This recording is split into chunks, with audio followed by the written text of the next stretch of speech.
नमस्कार साथियों। आपको 2021 का बड़ा इंतजार था, मुझे भी था। मगर आज जो देश में हो रहा है वो आप भी देख रहे हैं, मैं भी देख रही हूँ। और ये आज से नहीं हो रहा है, कोरोना काल के दौरान भी हुआ, कोरोना काल के पहले भी हुआ। जिस तरह से आपको याद है कठुआ वाली बेटी के साथ क्या हुआ, किस तरह से किया गया। नए साल में मैं जिस राज्य से आती हूँ, उत्तराखंड, वहां पे एक बेशर्म बूढ़े प्रदेश अध्यक्ष भारतीय जनता पार्टी के, उन्होंने नेता प्रतिपक्ष जो उनसे भी 10 साल बड़ी हैं उनके लिए कहा, "आ, बुढ़िया तेरे संपर्क में कौन होगा? मतलब तुम बुढ़िया हो, तू बुढ़िया है, इसलिए तेरे संपर्क में कोई क्यों होगा?" मतलब ये भारतीय जनता पार्टी के जो नेता हैं ये क्या कर रहे हैं। मैं आपसे एक चीज अवश्य चाहती हूँ कि आप लोग इस बारे में सोचें। आप ये धर्म, जाति, पाकिस्तान, भारत और ये सब कोई मुद्दा नहीं है। पाकिस्तान भारत कोई मुद्दा नहीं है भाई। पाकिस्तान एक छोटा सा देश है जिसको भारत की सेना जब चाहे खत्म कर सकती है। मगर अगर वो देश बना था तो उस समय बना था जिस वक्त हमें आजादी मिली थी, और आपसी सहमति से हुआ था ये सब। उस समय के परिप्रेक्ष्य में क्या हुआ, क्यों हुआ, उसके बारे में हम आज लड़ रहे हैं। और ये घटिया राजनेता आपको लड़वा रहे हैं उन विषयों पर जो चीजें हुई थी 1100 में। आप 1000 साल बाद या उससे भी ज्यादा पुरानी जो चीजें हैं, आप उसके बारे में आपस में लड़ रहे हैं। और ये नेता आपको कहते हैं लड़ो तो लड़ते हैं। देखिए कि किस प्रकार से हल्ला मचाया। पालघर के जब 2 साधुओं की मृत्यु हो गई, उनको एक भीड़ ने मारा, जो कितना ही बुरा था, सोच के दिल दहल जाता है ना। अब आप मुझे बताइए, किसी महिला के गुप्तांगों में अगर रॉड डाल दी जाए और चोट करी जाए तो दर्द होता है या नहीं होता? और अगर ये सब कुछ उस राज्य में हो जिस राज्य में ये पार्टी विद अ डिफरेंस हो, तो इसका राजनीतिकरण नहीं होगा। इसमें हम राजनीतिज्ञों से सवाल नहीं करेंगे। इस व्यक्ति को देखिए कि किस प्रकार से आज उत्तर प्रदेश में भगवाधारी सत्ता संभाले बैठा है। भाई तुम भगवाधारी हो तो सत्ता में किस लिए हो? तुम जाओ, पूजा पाठ करो, लोगों के लिए अच्छा सोचो, ध्यान करो। तुम्हें तो भोग करना है, सत्ता का भोग। तुम्हें तो अच्छी अच्छी चीजें चाहिए, तुम्हें पावर का नशा है, और तुम्हें चाहिए कि तुम उस नशे का इस्तेमाल कर सको, उसका दुरुपयोग कर सको। और इसका एग्जाम्पल देखिए कि 2014 के बाद से, 2014 के पहले जरा सा कोई कुछ गलत करता था तो पूरा देश एक होके, और भारतीय जनता पार्टी भी, आज भारतीय जनता पार्टी की सरकार है ही नहीं, ये तो मोदी जी की सरकार है। और मोदी की भी सरकार नहीं है, मोदी तो केवल मैनेजर है Modi. Narendra Damodar Das Modi is only a manager of crony capitalist. ये उन कैपिटलिस्ट का एक मोहरा है, एक मैनेजर है जो उनकी सत्ता को संभाल रहा, उनके लिए सत्ता को संभाल रहा है। लेकिन उत्तर प्रदेश में क्या हुआ? आपको याद है कुलदीप सिंह सेंगर किस प्रकार से उन्नाव की बेटी के साथ, किस प्रकार से उसके पूरे परिवार को खत्म कर दिया, उसको खत्म कर दिया, इसके साथ रेप किया, और उसको क्या सजा मिली? उम्र कैद। मतलब केस में मजबूती से पक्ष सरकार रखती है, मगर अगर सरकार ही संरक्षण कर रही हो कुलदीप सिंह सेंगर का, तो उन्होंने मजबूती से तो नहीं रखा होगा। खैर, दूसरा केस चिन्मयानंद, याद है? बेटी जेल में, चिन्मयानंद अस्पताल में। भगवाधारी, इन भगवाधारियों से सावधान, क्योंकि हमेशा देखा गया, ऐसा नहीं है, भगवा सचमुच में एक ऐसा रंग है जो आपके अंदर एक ऐसी फीलिंग जगाता है कि कोई साधु होगा, संत होगा, जो आज के जमाने में नहीं है। उधर देख लो आप बाबा रामदेव, मतलब उनके ऊपर कितने सारे तो जो केसेस हो जाते हैं, मिलावट के ऊपर कितनी तरह की चीजें हैं। आप देखिए कि किस प्रकार से उत्तर प्रदेश में हाथरस की घटना में कितना मजाक उड़ाना उस सरकार का, जिस सरकार ने हर उस व्यक्ति को रोकने की कोशिश करी जिसने उस बेटी का साथ देने की कोशिश करी। क्योंकि अब सरकार जो है वो ये देखती है कि कौन हिंदू है, कौन मुसलमान है, कौन सी बेटी किस धर्म से है, किस जाति से है, कौन से दलित समाज से है, कौन उच्च समाज से है। अगर बलात्कारी उच्च समाज से है तो उसका संरक्षण करते हैं। याद है हाथरस के मामले में इन्होंने संरक्षण करने की कोशिश करी थी, पूरी तरह से संरक्षण किया था। सोचिएगा, आप सब जो भारतीय जनता पार्टी में है उन्हें भी सोचने की आवश्यकता है, क्योंकि आपकी पार्टी अब आपकी पार्टी नहीं रह गई है साथियों। आपको समझने की जरूरत होगी कि भारतीय जनता पार्टी का जो भी अपनी विचारधारा होगी वो एक अलग चीज है, लेकिन आज देश की जो हालात है उसमें इस चीज को भी समझिए कि कभी मॉब लिंचिंग हो रही है, कभी लोग आपस में एक दूसरे पे टूट पड़ रहे हैं, एक दूसरे को मार डाल रहे हैं। हो क्या रहा है देश में? और अब आपको याद होगा कि हाथरस की घटना के बाद किस प्रकार से हाथरस की घटना को कोर्ट ने माना है कि रेप हुआ, गैंग रेप हुआ। किस प्रकार से पुलिस ने उस मैटर में, आपको याद होगा कि एफआईआर तक दर्ज करने को तैयार नहीं थी पुलिस। अब एक और मैटर इसी प्रकार का आया है और मैं इसके बारे में आज आपसे बात करना चाहती हूं। इधर मैं उलझी हुई थी इन सब बातों में कि किस प्रकार से हमारे उत्तराखंड के भारतीय जनता पार्टी के बेशर्म बूढ़े बूढ़े प्रदेश अध्यक्ष बंशीधर भगत, एक महिला को कहते हैं, वो भी नेता प्रतिपक्ष, डॉक्टर इंदिरा हृदयेश, डॉक्टर है उनके नाम के आगे, इनकी तरह नहीं ये बंशीधर, ये बस बंसी बजाएंगे और अपने आप को भगत जी कहलाएंगे। ये रोल करते थे उसमें रामलीला में, और रावण की हंसी हंसी इन्होंने, और किस प्रकार से महिला को किया बदनाम। और इन्होंने कहा कि बुढ़िया तेरे संपर्क में कोई क्यों रहेगा भाजपा का, मतलब भाजपा के जो नेता हैं वो बुढ़ियाओं के संपर्क में नहीं रहते। संपर्क समझ रहे हैं आप? मतलब आप उनके संपर्क में रहते हैं जो जवान है, जो बुढ़िया हैं उनके संपर्क में नहीं। और यही ये बता रहे थे। ये बुढ़े हैं 69 साल के, मतलब 70 में एक कम, प्रधानमंत्री जी की उम्र के आसपास, और ये किनके संपर्क में रहना चाहते हैं? ये बुढ़ियाओं के संपर्क में नहीं रहना चाहते। और देखिए कि किस प्रकार से, अबे चुप रहे साहू, अपने आप को देख, अपनी शक्ल देख, आतंकवादी तू खुद लगता है, समझा? अब देखिए कि हाथरस वाले गैंगरेप में क्या हुआ। पुलिस ने कार्रवाई ठीक से नहीं करी, किस प्रकार से उस हत्या से पूरा देश जो है वो हिल गया था। और अब एक और केस इसी तरह का आ गया है, और ये है बदायूं में। अब मुझे बताइए, जब दो सन्यासियों की हत्या होती है तो दुख होता है, और जब एक महिला का गैंग रेप होता है, उसके प्राइवेट पार्ट्स में रॉड से प्रहार किया जाता है, उसकी पसलियां, रिब्स तोड़ दी जाती है, उसका पैर फ्रैक्चर कर दिया जाता है, तो दुख नहीं होता ना? होता है आपको। अब इसमें आप कहिए कि नहीं बहुत अच्छी सरकार चल रही है उत्तर प्रदेश में। कौन बोल रहा है ये कि अच्छी सरकार चल रही है? बहुत अच्छा काम कर रहे हैं योगी आदित्यनाथ। योगी कहना अपने आप को बंद करें। वो पहले तो एकदम वो भोग रहे हैं, वो सत्ता सुख के भोगी हैं। जो सत्ता सुख भोगे वो ना कहे अपने आप को योगी, उनका नाम है अजय कुमार बिष्ट, अजय सिंह बिष्ट। अपने आप को अपने नाम से बुलाएं, और उनके अंदर ठाकुरवाद भरा हुआ है। तो इसी वजह से एक दलित समाज की बेटी का अपमान किया, उसका कैरेक्टर असैसिनेशन करने की कोशिश करी गई थी हाथरस में, और बाद में इन्हें मुंह की खानी पड़ी। लेकिन थू थू इनके ऊपर हुई है, लेकिन जो जो बद्दुआएं ये ले रहे हैं ना, जिस तरह से आज हमारे किसानों के साथ कर रहे हैं, और जो बेटियों का मान नहीं करता, ये नवरात्रों के समय में आपने देखा है इन्हें अष्टमी पूजा करते हुए, देवियों को पूजा करते हुए, बच्चियों के पांव धोते हुए। इनके पास बेटियों को नहीं भेजना चाहिए, क्योंकि ये बेटियों के लिए खतरा है। जानते हैं कैसे खतरा है? जिसके बारे में आज बात कर रही हूं वो बदायूं में मंदिर में गई थी।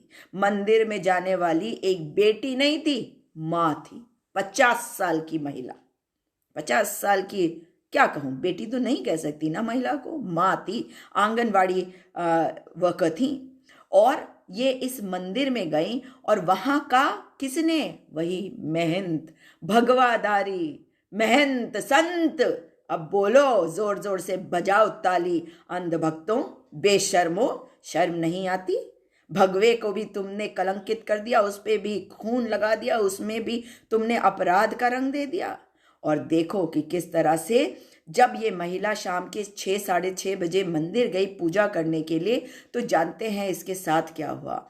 इसका रेप किया। किसने किया वो रेप? उसका रेप जो है वहां के महंत ने किया। महंत, उसका शिष्य और एक और व्यक्ति, 3 लोगों ने 50 साल की महिला का रेप किया।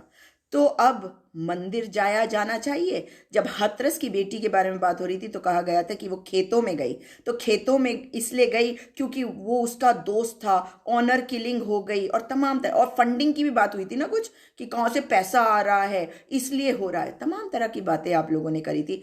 अब मेरे को एक चीज समझा दीजिए कि जो महिला 50 साल की है वो मंदिर जा रही है प्रार्थना पूजा करने के लिए, वहां पर वो पुजारी जो है वो उसका रेप करता है, उसका शिष्य उसका रेप करता है, उसका एक और साथी उसका रेप करता है। और जानते हैं मजेदार बात, 11:30 बजे रात को उस महिला का मृत शरीर जो है उसी के घर के बाहर खून में सना हुआ, कपड़ों में खून था, फेंक कर ये तीनों चले गए। कहा यह भी जा रहा है कि वो जो महन था उसने बकायदा बयान भी दिए थे और उसके बाद वो गायब हो गया। जी हाँ, पकड़े गए हैं, 2 लोग पकड़े गए हैं, एक शिष्य पकड़ा गया और एक ड्राइवर पकड़ा गया जो तीसरा साथी था। मगर उत्तर प्रदेश की पुलिस तो अपने आप को बड़ा ही सशक्त बताती है, तो उत्तर प्रदेश की पुलिस क्यों नहीं पकड़ पाई होगी? साथियों, आपसे जानना चाहती हूँ, क्यों नहीं पकड़ पाई होगी भाई इस व्यक्ति को? ये व्यक्ति भाग कैसे गया? आपको ये बता दूं कि ये तीनों ने इसलिए इस महिला को मार डाला ताकि कोई सबूत ना रह जाए। रॉड से किसी के गुप्तांगों में, प्राइवेट पार्ट्स में कोई क्यों मारेगा? सोच के देखिए, मतलब ये कैसी मानसिकता है? ये साइकोलॉजी है गड़बड़।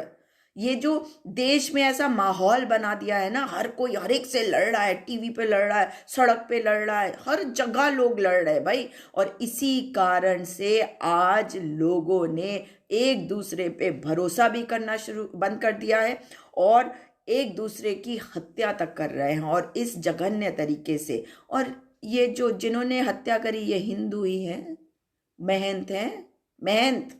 इनको सजा कुछ और मिलेगी, सजा नहीं मिलेगी। आदित्यनाथ कह रहे हैं कि सख्त से सख्त सजा मिलेगी। मैं इनसे जानना चाहती हूं, क्या इनकी गाड़ी पलटेगी? आप मुझे ये भी बताइए कि इन 3 लोगों में से उस व्यक्ति ने, उस महंत ने बयान दिया, फिर वो गायब हुआ, आपकी पुलिस पकड़ नहीं पाई उनको, क्यों? ये समझने की बात है, ये आपको समझने की बात है कि ये कितने कमीने और बेशर्म हैं। ये भाजपाई हैं जो संरक्षण करेंगे, क्योंकि वो महंत है, वो भगवाधारी है, इसलिए, केवल इसलिए जो भगवा को कलंकित कर रहा है उसका भी ये संरक्षण करेंगे। क्यों करा आपने ऐसा? आप देखिए। अच्छा, मैं आपको बताऊं कि इसका नाम था सत्यनारायण। नाम सुनिए, सत्यनारायण महंत। और इसके शिष्य का नाम था वेदराम, और इसके अलावा इसका ड्राइवर जो था वो जसपाल। और ये किसी मेडिकल सेंटर में महिला को ले गए, और वहां पे जब ये महिला मर गई तो इसको इसके घर पर लाए, घर की घंटी बजाई और उसके मृत शरीर को वहां फेंक कर भाग गए। अब देखिए कि जो महिला का परिवार था, जब वो उघैती पुलिस स्टेशन पहले भी गया और उन्होंने कहा, उन्हें शक हुआ, तो पुलिस जो है वो तहकीकात करने को तैयार नहीं थी। और स्टेशन इंचार्ज का नाम सुनिए, इन सारे पुलिस वालों को सुन लीजिए कि ये क्या कर रहे हैं। इनके अहंकार को देखिए, क्योंकि जानते हैं कि सरकार किसको बचाएगी और किसको दबाएगी, किसको प्रताड़ित करेगी। तो Ravindra Pratap Singh station in-charge Ughaiti police station के, जिनको एसएसपी ने अब सस्पेंड कर दिया है, इन्होंने परिवार की बात सुनने से मना कर दिया और कहा कि वे अगले दिन इस मामले को देखेंगे। महिला मृत पड़ी थी और उन्होंने कहा कि मामले को वो अगले दिन देखेंगे। ये घटना आपको बता दूं कि आज 6 तारीख है और ये घटना जो है ये है 3 तारीख की, संडे की, रविवार की।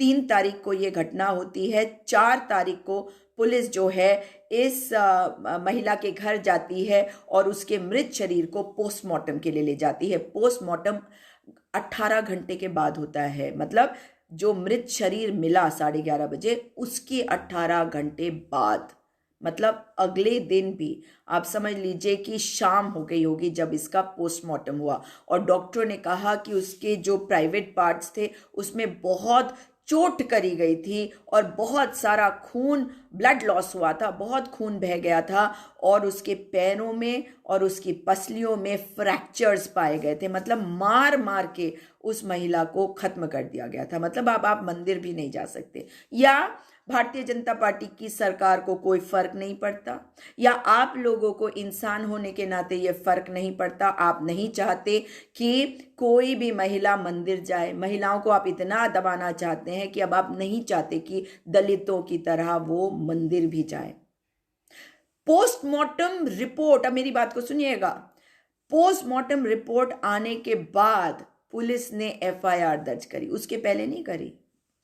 मृत पड़ी थी महिला, रिपोर्ट नहीं दर्ज करी, रिपोर्ट एफआईआर पुलिस ने पोस्टमार्टम रिपोर्ट आने के बाद रजिस्टर करी इस महंत सत्यनारायण देवराम और इसके ये ड्राइवर जसपाल के विरुद्ध।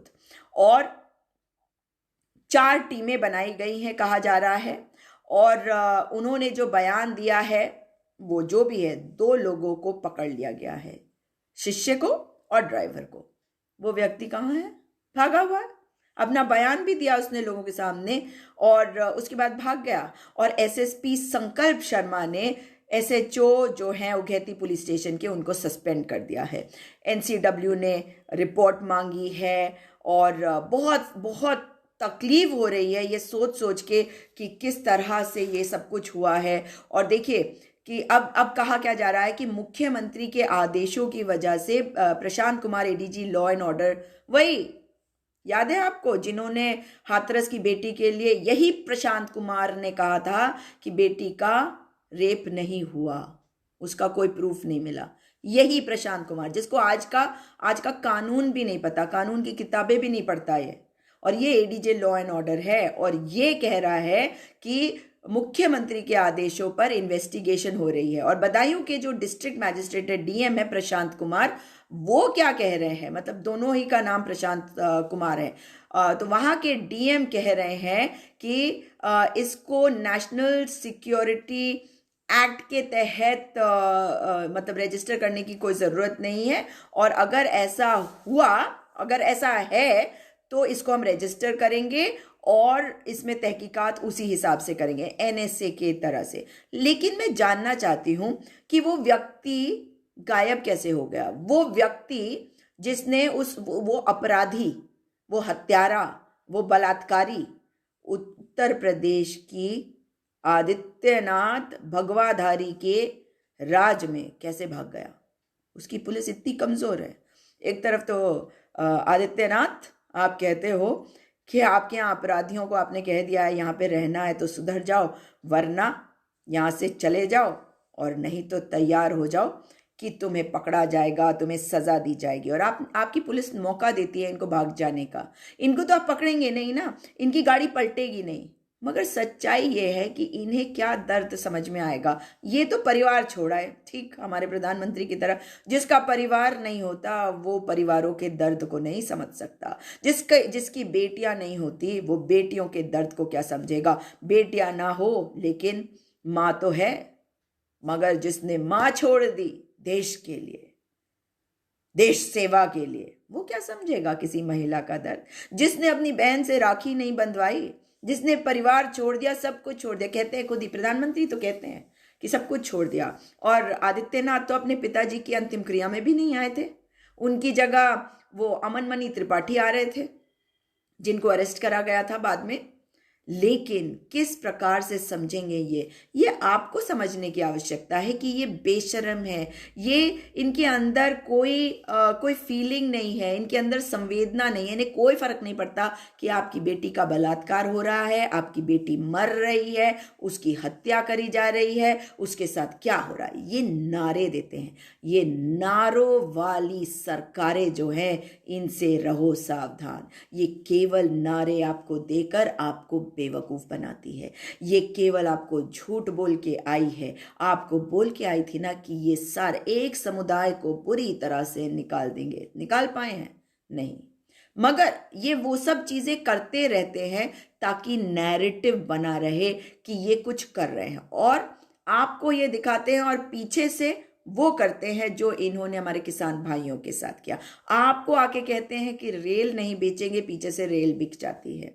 ये आपको कहते हैं कि नहीं होगा महिलाओं पर अत्याचार, अब की बार मोदी सरकार, याद है?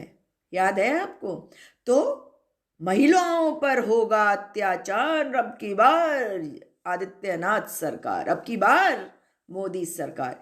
दरअसल ये कहना चाहते हैं। ये आपके ऊपर है कि आप इन चीजों को कितना समझते हैं, कितना समझना चाहते हैं। मगर इस बेटी के साथ जो हुआ हाथरस में, अब हुआ है इस महिला के साथ बदायूं में।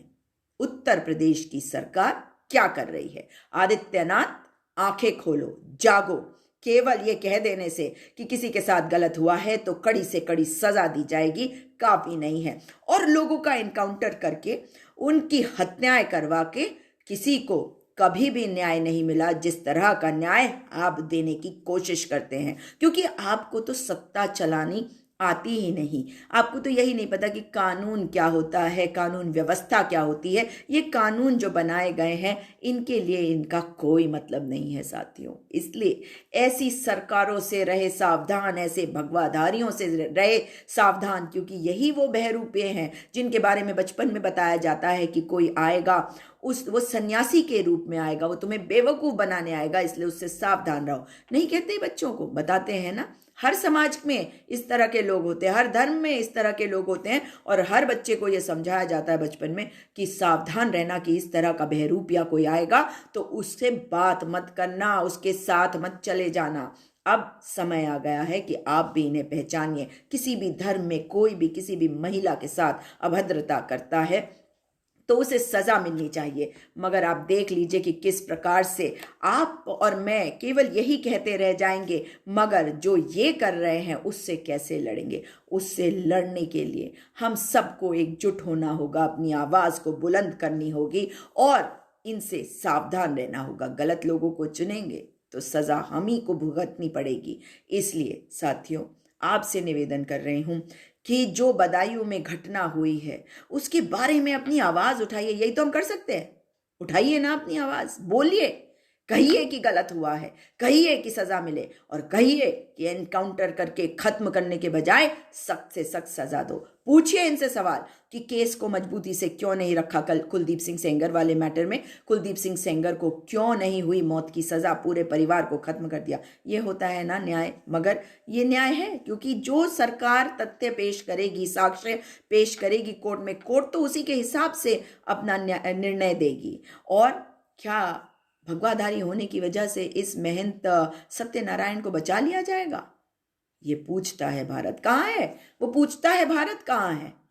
आज क्या उन्होंने आवाज उठाई बदायूं की महिला के बारे में, हाथरस की बेटी के बारे में? सब उल्टा शुल्टा अनाप शनाप बोल के आप सबको भ्रमित कर रहे हैं, लोग सबको बेवकूफ बना रहे हैं, और आप लोग बेवकूफ बने जा रहे हैं। 2013 में जब ये सरकार में नहीं आए थे तब से ये आपको बेवकूफ बना रहे हैं। आप जरा सोचिए ना खुद, आपका दिमाग जो है कहाँ चला गया? आपको सोचना चाहिए आप अपने बच्चों को कैसे पढ़ाएंगे, आपको नौकरी कैसे मिलेगी, कितनी अच्छी नौकरी मिलेगी, आप अपने जीवन स्तर को बेहतर कैसे बनाएंगे, आप जिंदगी में आगे कैसे बढ़ेंगे। और आप क्या सोच रहे हैं? अरे पाकिस्तान को आंखें दिखा दी, पाकिस्तान के सर्जिकल स्ट्राइक कर दिया। अरे प्रधानमंत्री जी तो कुछ भी बोल देते हैं, आदित्यनाथ कुछ भी बोल देते हैं। इनके सत्ता में आने के पहले बहुत कुछ बोला। और प्रधानमंत्री जी का तो मैंने एक बात और भी सुनी थी कि सत्ता में आने के बाद कहा कि इलेक्शन के टाइम पे बहुत कुछ बोला जाता है, यानी कि सब कुछ जुमला, और आप लोग चले जा रहे हैं उसमें। आपने देखा चाइना से जिस वक्त लड़ने की बात है, भारतीय जनता पार्टी वाले बहुत कुछ बोलने लगते हैं, बहुत कुछ, लेकिन इतने बेवकूफ हैं क्योंकि उनके दिमाग में सचमुच में एक वायरस है जो उनके सोचने और समझने की शक्ति को खत्म कर देता है। महिलाओं के प्रति जो घृणा की भावना आरएसएस सिखाती रही है, उसी घृणा की भावना को ये आगे कर रहे हैं। समझिए बात को। बहुत दुखी हूं आज, आपको भी बहुत दुख हो रहा होगा इस बदायूं वाले मैटर के बारे में सुनकर। उम्मीद कर रही हूं कि उस महिला को वापस तो नहीं लाया जा सकता, मगर उसको किसी हद तक, उसके परिवार को तो कम से कम न्याय मिलेगा। चलिए साथियों, कल फिर मिलेंगे। पर अपने आप को सशक्त करिए, सोचना शुरू करिए और हर लड़ाई को लड़ना सीखिए। नमस्कार।